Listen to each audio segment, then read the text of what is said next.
With the death of Queen Elizabeth II comes the biggest period of institutional change for the British monarchy in over 70 years.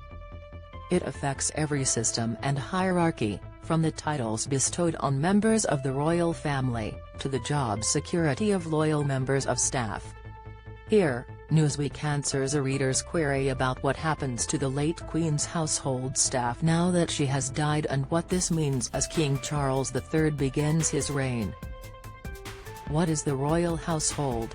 The royal household is the name given to the collective staff members employed by members of the royal family.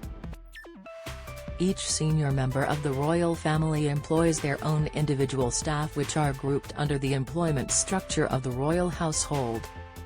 Household members range from equerries and private secretaries to maintenance staff at the royal palaces, chefs, chauffeurs and cleaners. The largest of the households belong to Queen Elizabeth II with 491 full-time equivalent staff members being paid from the sovereign grant, money allotted to the monarch for the running of their official business, in the financial year 2021 to 2022. The second largest household belonged to the former Prince of Wales, now King Charles III, with 101 full-time equivalent staff members.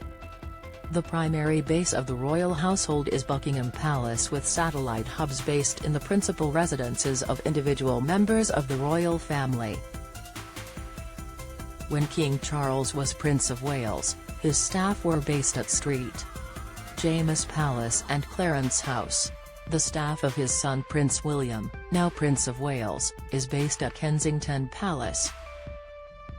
Who were the Queen's most prominent staff members?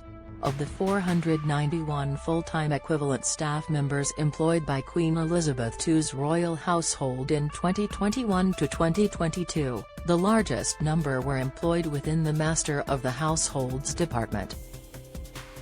This group of people oversees the private and official entertainment on behalf of the monarch within the royal residences and include caterers, florists, housekeepers, footmen etc.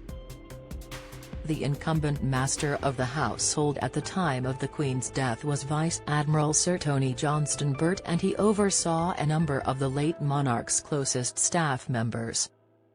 Among these members of staff were those included in HMS Bubble, the name given to the small number of personal servants and officials who spent lockdown with the monarch during the COVID pandemic. The Queen's personal footman and page of the backstairs, Paul Wybrew, was part of the bubble and walked behind her coffin on its journey from Buckingham Palace to Westminster Hall on Wednesday. Perhaps the best-known member of the Queen's personal staff was her dresser and friend, Angela Kelly. Kelly worked for the monarch for 2 decades, helping to design some of the most memorable outfits of her reign and even learning how to cut and style the Queen's hair during the pandemic. Another prominent staff member at the time of the Queen's death was her private secretary Sir Edward Young, who joined the royal household in 2004. Young advised the Queen during the most recent troubles faced by the royals, including the scandals of Prince Andrew and setbacks of the pandemic.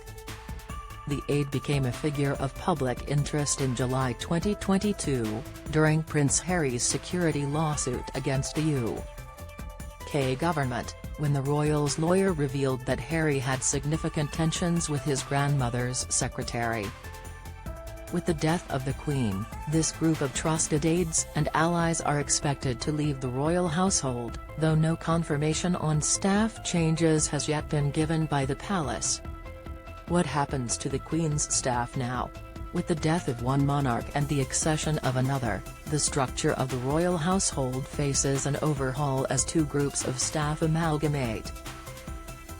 The 491 staff members working for the late Queen and the 101 staff members working for King Charles at the time of his accession may find themselves overlapping at key points, with redundancies expected in both camps.